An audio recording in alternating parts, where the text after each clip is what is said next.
கலியுகத்தின் தாக்கத்தால் அறநெறி, உண்மை, தூய்மை, பொறுமை, கருணை, ஆயுள், உடல் வலிமை, ஞாபக சக்தி ஆகிய அனைத்தும் மனிதர்களிடையே நாளுக்கு நாள் குறைந்து கொண்டே வரும்.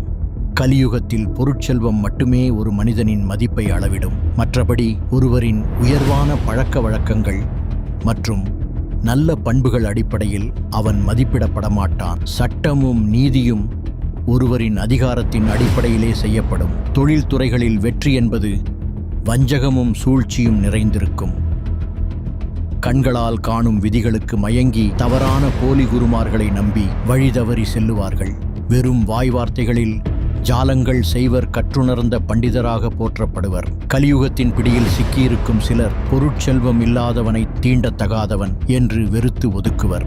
அலங்காரம் செய்து கொள்வதாலும் மட்டுமே ஒருவன் சத்தமடைந்து விட்டான் என எண்ணிக்கொள்வான்.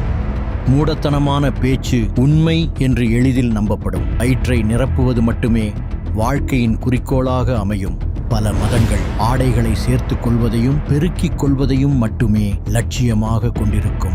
உலகத்தில் ஊழல் நிறைந்த அரசியல்வாதிகள் நிறைந்து விடுவர். தன் சமுதாயத்தினிடையே தன்னை பலமானவன் என்று காட்டிக்கொள்பவன் அரசாளும் அதிகாரத்தை பெற்று விடுவான். ஊழல் நிறைந்த அரசாங்கத்தால் நியாயமற்ற கொடுமையான வரிகள் மக்கள் மீது வசூலிக்கப்படும். இதனால் மக்கள் உண்ண உணவின்றி நீர், விதை போன்றவற்றை உண்டு தங்குவார்கள். கடுமையான பருவநிலை மாற்றத்திற்கு ஆளாகி துன்பமிகு வாழ்க்கையில் சிக்கிக்கொள்வார்கள். கடுங்குளிர், புயல், கடும் வெப்பம், கனமழை, உறைபனி, வெள்ளம் போன்ற பல இயற்கை பேரிடர்களில் சிக்கி மக்கள் தவிப்பார்கள். இதனால் பசி, தாகம், நோய், பயம், சச்சரவு போன்ற கடுந்துன்பங்களிலும் சிக்கிக்கொள்வார்கள். கலியுகத்தின் கொடுமை அதிகரிக்கையில் மனிதர்களின் சராசரி ஆயுட்காலம் 50 ஆண்டுகளாக குறையும். தன்னை ஊட்டி வளர்த்த பெற்றோர்களை இறுதி காலத்தில் கவனித்துக் கொள்ளும் தர்மத்தை மக்கள் மறப்பார்கள்.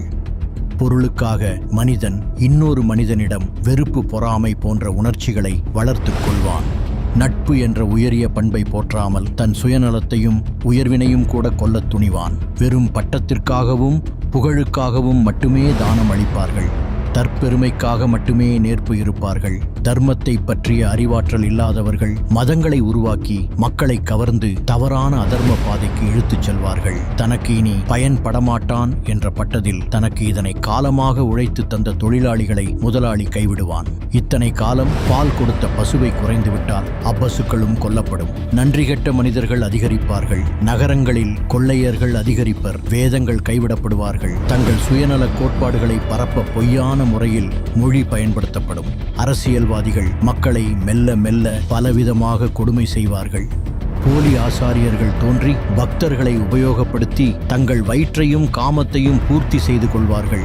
இந்து புராணங்களின்படி கலியுகம் 4,32,200 ஆண்டுகள் நீடிக்கும். இந்த கணக்கீட்டை நாம் பின்பற்றினால் யுகம் ஏறக்குறைய 5000 ஆண்டுகளாக இயங்குகிறது மற்றும் 2026 கணித ரீதியாக முடிவு சாத்தியமில்லை. இருப்பினும் பவிஷ்ய மாளிகாவின்படி கலியுகம் 2026 முதல் 2030க்குள் முடிவடையும் என்று சிலர் நம்புகிறார்கள்.